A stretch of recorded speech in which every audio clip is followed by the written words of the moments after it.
बिस्मिल्लाहिर्रहमानिर्रहीम। अस्सलाम वालेकुम स्टूडेंट्स, कैसे हैं आप सब? उम्मीद है सब ठीक ठाक होंगे। तो आज जो हम स्टार्ट करने जा रहे हैं वो है क्लास 11 की मैथमेटिक्स। चैप्टर 1 हमारा कंटिन्यू है, ठीक है। तो चैप्टर 1 का जो है आज हम करेंगे क्वेश्चन नंबर 7 करेंगे, ठीक है जी।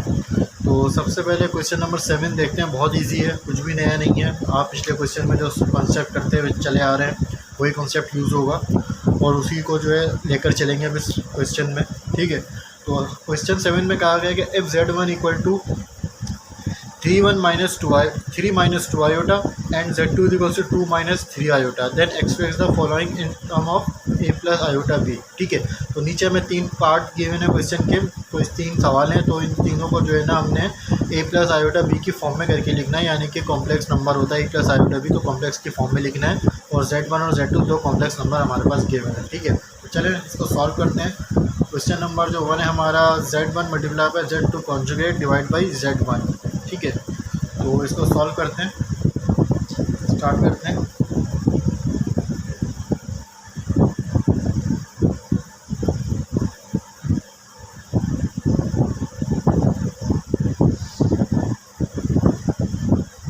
Z1 multiply by Z2 conjugate divide Z1 conjugate, ठीक है। तो इसको करते हैं।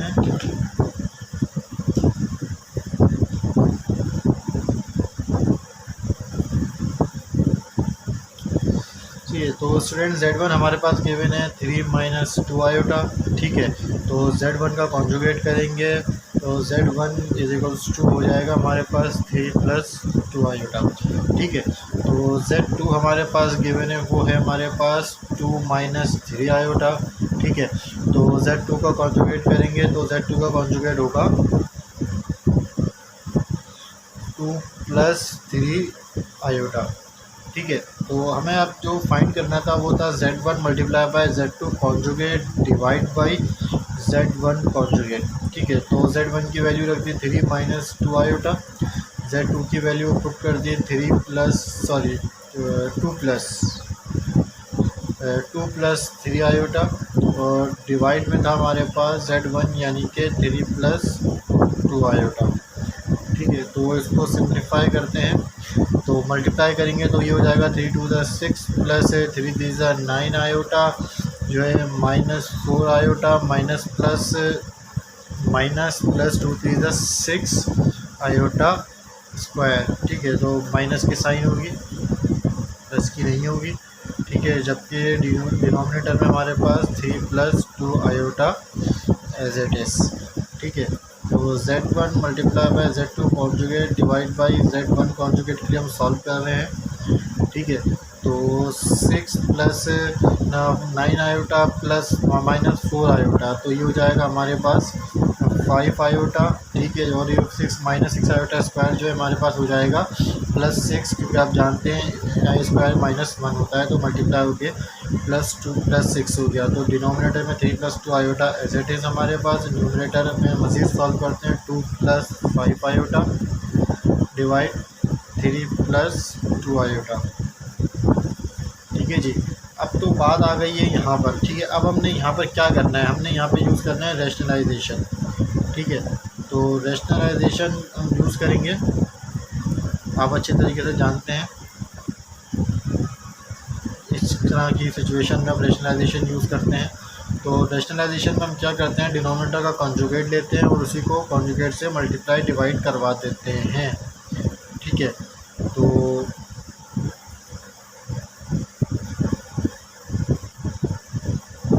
मल्टीप्लाई डिवाइड कराएंगे दोनों ब्रैकेट को, तो सबसे पहले तो दोनों ब्रैकेट को जो है ब्रैकेट के फॉर्म में करके लिख लें। 12 प्लस 5 आयोटा 3 माइनस 2 आयोटा, जबकि डिनोमिनेटर में 3 प्लस 2 आयोटा और 3 माइनस 2 आयोटा, ठीक है। तो न्यूमरेटर को जो है ना अपर ब्रैकेट को मल्टीप्लाई करते हैं तो 12 थ्री ज़ा 36 हो जाएगा, 36 माइनस जो है 24 आयोटा हो जाएगा, 12 टू ज़ा 24, ठीक है। प्लस 15 5 टू ज़ा 15 आयोटा माइनस 5 टू ज़ा 10 आयोटा स्क्वायर। सबके डिनोमिनेटर में हमारा जो है ना प्लस के टर्म और माइनस के टर्म में, तो a square minus b square का फॉर्मूला क्लोज हो जाएगा, ठीक है। उसके बाद आपने क्या करना है, उसके बाद इसको मध्य सिंप्लीफाई कर लेंगे। 36 -24 आयोटा प्लस 15 आयोटा, ये हो जाएगा हमारे पास 9 आयोटा। ठीक है, तो प्लस 10 डिवाइड बाई 9, 3 का स्क्वायर 9 माइनस जो है 4 है, तो 4 आयोटा स्क्वायर हो जाएगा, 9 4 आयोटा स्क्वायर हो जाएगा हमारे पास। ठीक है, स्क्वायर अप्लाई कर दिया। उसके बाद Z1 Z2 conjugate divide by Z1 is equals to, ठीक है, तो 36 प्लस 10 46 माइनस 9 आयोटा, डिनोमिनेटर में 9 जो है प्लस 4, वो इसलिए है क्योंकि आयोटा स्क्वायर था तो -1 की वैल्यू मल्टीप्लाई हुई तो +4 हो गया। उसके बाद जो है यही हमारा जो है फाइनल आंसर है, या फिर आप इसको मज़ीद जो है इसको सेकंड फॉर्म में करना चाहते हैं तो आप एलसीएम ब्रेक करके भी कर सकते हैं। ठीक है, तो ये इसकी जो है दूसरी फॉर्म है, एलसीएम ब्रेक करके मैं लिख रहा हूँ, सॉरी, तो ये तो ऐड हो जाएगा 13 हो जाएगा, तो ये बाई मिस्टेक हो गया हमारे पास। 46 माइनस 9 आयोटा डिवाइड बाई 30, ये हमारा आंसर है। ठीक है, तो 46 divide by 13 minus 9 divide by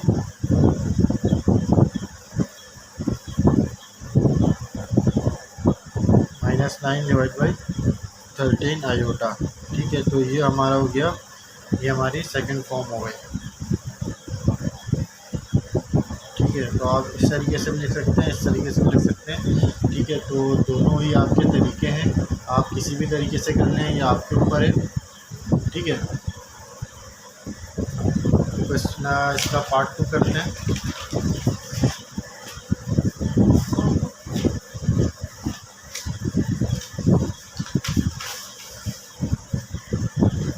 तो पार्ट 2 हमसे क्या कहा जा रहा है, कि पार्ट 2 हमसे कहा गया है कि भाई पार्ट 2 में हमने करना है Z1 conjugate multiply by Z2 divide Z2 conjugate.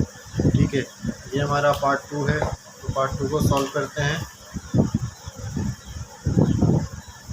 ठीक है, तो सबसे पहले तो Z1 जो हमारे पास गिवन है वो देख लें। चाहिए तो Z1 हमारे पास था 3 माइनस 2 आयोटा। ठीक है, Z1 का कॉन्जुगेट किया तो ये हो गया हमारे पास 3 प्लस 2 आयोटा। ठीक है, जबकि Z2 है हमारे पास, Z2 है हमारे पास 3 2 माइनस 3 आयोटा, तो Z2 का कॉन्जुगेट किया, मिस्टेक से कर दिया, ये यहाँ पे साइन कॉन्जुगेट का साइन नहीं है। ठीक है, इधर है। ठीक है, तो ये हो गया 2 प्लस 3 आएगा। ठीक है, तो अब सॉल्व कर लेते हैं। Z1 conjugate Z2 divide by Z2 is equals to, तो ये हो जाएगा हमारे पास, अपना वैल्यूज पुट कर दें, 3 प्लस 2 आयोटा, Z2 की वैल्यू 2 माइनस 3 आयोटा, और डिनोमिनेटर में आपके पास आ जाएगा Z2 का कॉन्जुगेट यानी कि 2 प्लस 3 आयोटा। ठीक है, तो इसको मज़ीद सिंप्लीफाई कर लें तो 6 माइनस 9 आयोटा हो जाएगा, प्लस 4 आयोटा हो जाएगा, माइनस 6 आयोटा स्क्वायर हो जाएगा, जबकि डिनोमिनेटर का जो ब्रैकेट है वो एज इट इज़ ही रहेगा। ठीक है, तो Z1 Z2 divide by Z2 conjugate is equals to, ठीक है, तो ये जो हो जाएगा हमारे पास 6 ये ऐड होंगे तो -5 आयोटा आ जाएगा, प्लस 6 हो जाएगा क्योंकि आयोटा स्क्वायर था। उसके बाद 2 प्लस 3 आयोटा, मज़ीद सिम्प्लीफिकेशन 2 12 6 6 जो 12 हो गया, -5 iota divide by 2 plus 3 iota. ठीक है, तो अब यहाँ पे स्टूडेंट्स क्या करना है, अब यहाँ पे हमने जो है रेशनलाइजेशन यूज़ करनी है। ठीक है, 12 minus 5 iota divide by 2 plus 3 iota, rationalisation को यूज़ करेंगे जिसके अंदर कॉन्जुगेट का डिनोमिनेटर का कॉन्जुगेट लेते हैं और उसी से मल्टीप्लाई डिवाइड कर देते हैं। ठीक है, तो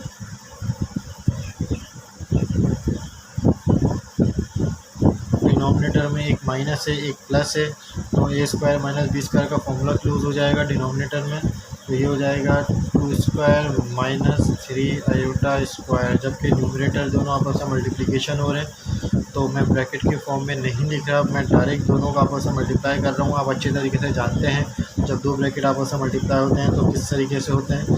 तो ये हो जाएंगे 24 माइनस 36 आयोटा माइनस 10 आयोटा, ठीक है, प्लस 5 आयोटा स्क्वायर, ठीक है। तो इसको मज़ीद सिंप्लीफाई करते हैं, 24 हो जाएगा माइनस 36 माइनस 10, ये हो गया माइनस 46 आयोटा और माइनस 15, ये 15 है इधर, ठीक है। तो ये हो जाएगा माइनस 15, वो इसलिए क्योंकि आयोटा स्क्वायर था साथ में, ठीक है। जबकि डिनोमिनेटर का फॉर्मूला ओपन कर देते हैं, स्क्वायर अप्लाई हो गया 4 माइनस जो है 9 आयोटा स्क्वायर, ठीक है जी। तो Z1 conjugate multiply by Z2 divide by Z2 conjugate is equals to, ठीक है। तो 24 minus 15 9 minus 46 iota divide by 4, ठीक है, प्लस 9, ठीक है। तो 9 माइनस 46 आयोटा 4 प्लस 9 कितना हो गया हमारे पास 13 हो गया। तो Z1 conjugate multiply by Z2 divide by Z2 conjugate, ये हमारा हो जाएगा, एलसीएम को ब्रेक करके लिख लें, ठीक है। दोनों ही आपके आंसर हैं। 9 divide by 13 minus 46 iota divide by 30, तो ये हो गया आपका पार्ट नंबर 2, ठीक है जी। तो स्टूडेंट पार्ट नंबर जो है 3 को सॉल्व करते हैं।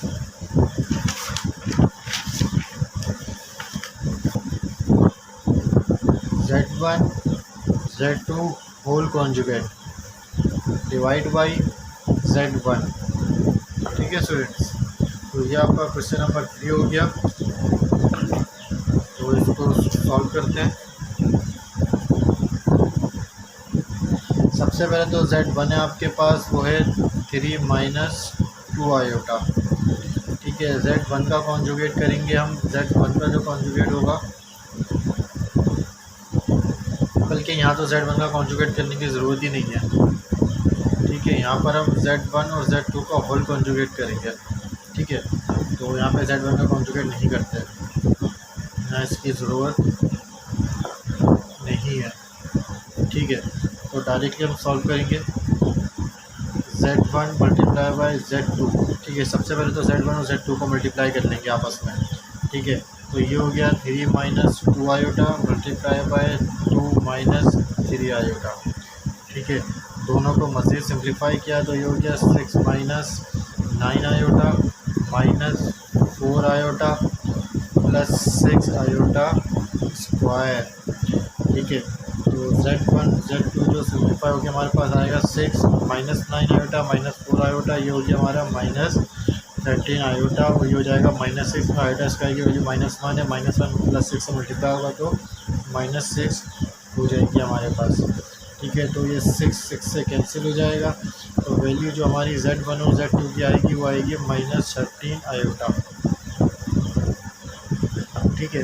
Z1 और Z2 की -13 आयोटा है ये। अब हम पूरा क्वेश्चन फाइंड कर लेंगे, जो पूरे क्वेश्चन में हमें गिवन है Z1 Z2 का whole conjugate divide by Z1, ठीक है।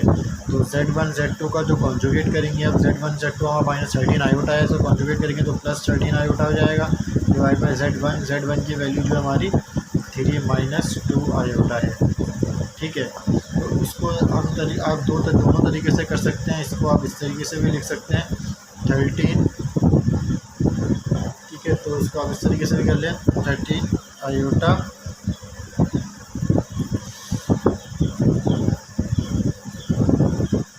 नहीं, बल्कि मिस्टेक हो गई हमारे पास यहाँ एक बार फिर, ठीक है, यहाँ, ठीक है। तो ये आ जाएगा। इसके बाद हमें क्या ऐड करना है, इसके बाद हमारे पास जो है कॉन्जुगेट अप्लाई कर देना है 13 iota divide by 3 minus 2 iota, conjugate लेंगे 3 प्लस 2 आयोटा, 3 प्लस 2 आयोटा, और जो है ना मल्टीप्लाई डिवाइड भी करा देंगे, ठीक ठीक है। तो कॉन्जुगेट लेने के बाद जो है डिनोमिनेटर में तो ए स्क्वायर और माइनस बी स्क्वायर का हमारे पास फॉर्मूला क्लोज हो जाएगा, ठीक है।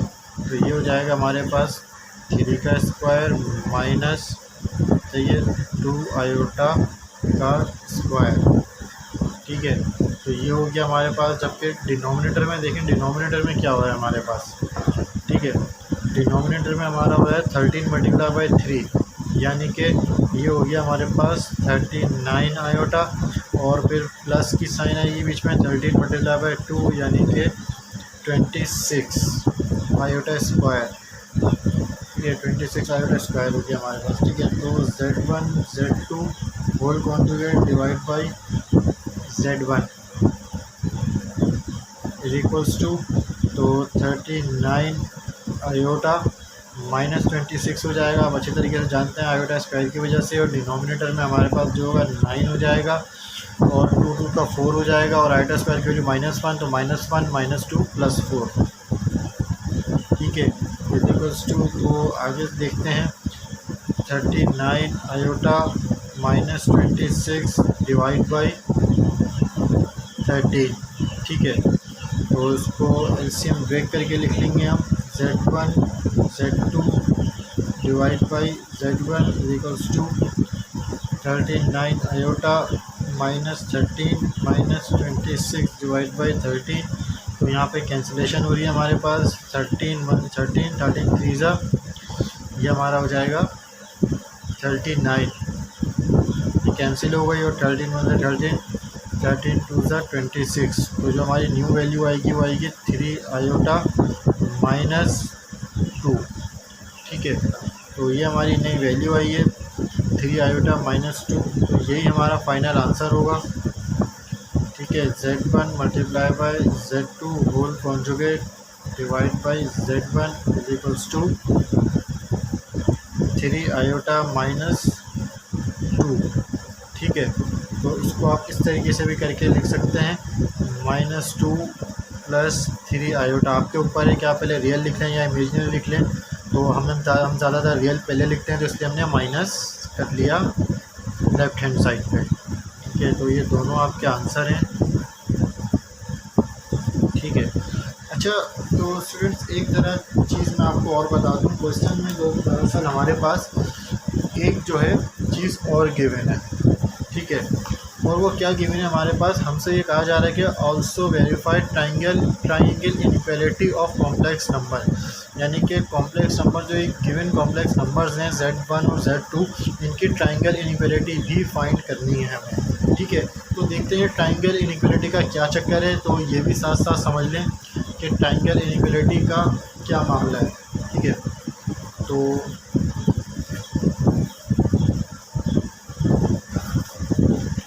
ये देखें, ट्राइंगल इनइक्वालिटी में आपको बता दूं, ठीक है। ट्राइंगल इनइक्वालिटी की 4 कंडीशंस हैं, ठीक है, अकॉर्डिंग टू ट्राइंगल इनइक्वालिटी।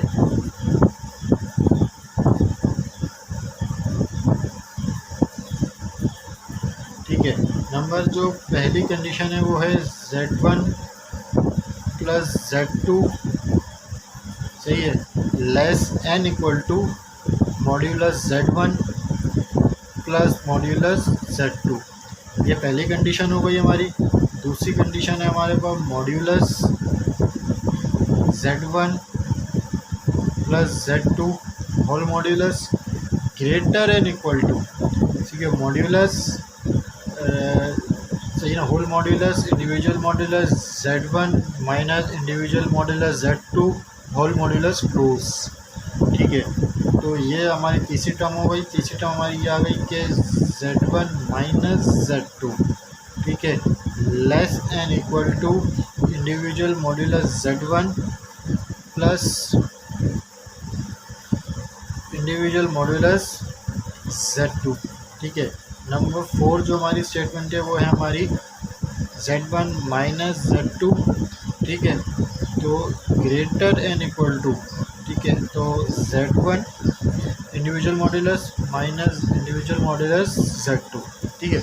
तो स्टूडेंट्स ये 4 हमारी जो है ये इतना कंडीशंस हैं इन ट्रायंगल इक्वलिटी की। आपने जो करना है वो Z1 और Z2 की जो भी आपको वैल्यूज़ गिवन है, ठीक है, उन वैल्यूज़ को आपने इन चारों कंडीशन में रख के प्रूव करना है, ठीक है। तो मिसाल के तौर पे कि आपके पास अगर जो है Z1 कहा गया है आपको इस कंडीशन में आपके पास Z1 है तो Z1 की वैल्यू रखेंगे और Z2 की वैल्यू रखेंगे, उसका आप मॉड्यूलस लेंगे, दोनों को ऐड करने के बाद उसका मॉड्यूलस लेंगे और फिर जब Z1 और Z2 का इंडिविजुअल मॉड्यूलस लेके उनको ऐड करेंगे तो आप देखिएगा कि इंडिविजुअल मॉड्यूलस को ऐड करने के बाद जो वैल्यू आएगी वो या तो वो लेफ़्ट हैंड साइड के इक्वल होगी या उससे ग्रेटर होगी, लेकिन लेस नहीं होगी क्योंकि कंडीशन जो है वो लेस की लगी हुई है, ठीक है। इस सिंबल का मतलब होता है लेस एंड इक्वल टू, ठीक है। तो ये नोक देख रहे हैं आप, नोक जिस साइड पे नोक होती है ना तो मतलब है वो साइड छोटी है, ठीक है। तो ये बात बस ज़रा ध्यान में रखिएगा। अक्सर बच्चे ग्रेटर और जो है ना लेस के साइन में कन्फ्यूज़ हो जाते हैं, उन्हें समझ नहीं आता कि ग्रेटर का कौन सा है, लेस का कौन सा है, तो ये बात याद रखिएगा, ठीक है। और जहाँ पे मुंह खुला हुआ होता है वो ग्रेटर होता है और जहाँ पे ये नोक होती है वो साइड लेस होती है, ठीक है। इसलिए ना कंडीशन नंबर 2 में आपके पास ना लेफ्ट हैंड साइड पे आपने Z1 Z2 को ऐड करना है, उसका मॉड्यूलस ले लेना है और राइट साइड पे आपने Z का इंडिविजुअल मॉड्यूलस लेना है, फिर Z2 का इंडिविजुअल मॉड्यूलस लेना है, सही है। फिर Z1 और Z2 को माइनस करना है, ठीक है। उसके बाद आपने उसको होल मॉड्यूलस कर देना है। जब आप होल मॉड्यूलस कर देंगे उसके बाद जो वैल्यू आएगी आपके पास तो वो देखिएगा वो लेस होगी ना लेफ़्ट हैंड साइड की वैल्यू से, या तो इक्वल होगी या वो लेस होगी, लेकिन ग्रेटर नहीं हो सकती है, ठीक है। तो ये आपने इस तरीके से वैल्यूज़ को पुट करके कंडीशंस को अप्लाई कर देना है। ये चीज़ मैं आपको बता दूं कि आपके पास जो ये 4 जो स्टेटमेंट हैं, अब आप ये सोच रहे होंगे भाई ये ट्रायंगल कहाँ से आ गया कॉम्प्लेक्स नंबर में, तो बेटा कंफ्यूज होने की ज़रूरत नहीं है। ये जो ट्रायंगल इनइक्वालिटी है ये आपकी बुक में गिवन है, ठीक है। ये जो 4 आइडेंटिटीज़ कह लें, इनको कंडीशंस कह लें, ये जो है ड्राइव हुई हैं आपकी बुक के अंदर, ठीक है। ये मैं आपको दिखा देता हूँ, यहाँ पर देखें, ये आपकी बुक में ड्राइव हुई है, ना इनइक्वालिटी ड्राइव होकर आपके पास आई है, ठीक है। तो अगर आपके पेपर में, तो ये पेपर पॉइंट ऑफ व्यू के हिसाब से तो इम्पोर्टेंट नहीं है ये आपके ड्राइव होने के लिए आपको दे दी जाए, लेकिन बिलफर्ज अगर ये अभी बुक नहीं आई है, क्योंकि नहीं आएगी आपके पेपर में ये ड्राइव करने के लिए, तो अगर बिलफर्ज ये इम्पोर्टेंट हुआ तो मैं आपको ना ड्राइव करके भी दिखा दूँगा, ठीक है। फ़िलहाल ये इतना इम्पोर्टेंट नहीं है आपके लिए। तो ये आपका क्वेश्चन नंबर जो है 7 जो है कंप्लीट हो चुका है, ठीक है। तो चैनल को सब्सक्राइब कर दें, चैनल को लाइक कर दें, ठीक है। और जो है ना बेल आइकन का ना प्रेस करना ना भूलिएगा, तो ताकि हमारी आने वाली वीडियोस आपको मिलती रहें, ठीक है। तो ये आपका क्वेश्चन नंबर 7 कंप्लीट हो चुका है, ठीक है। क्वेश्चन नंबर 8 देखते हैं नेक्स्ट वीडियो में, ठीक है। तब तक के लिए अल्लाह हाफिज़।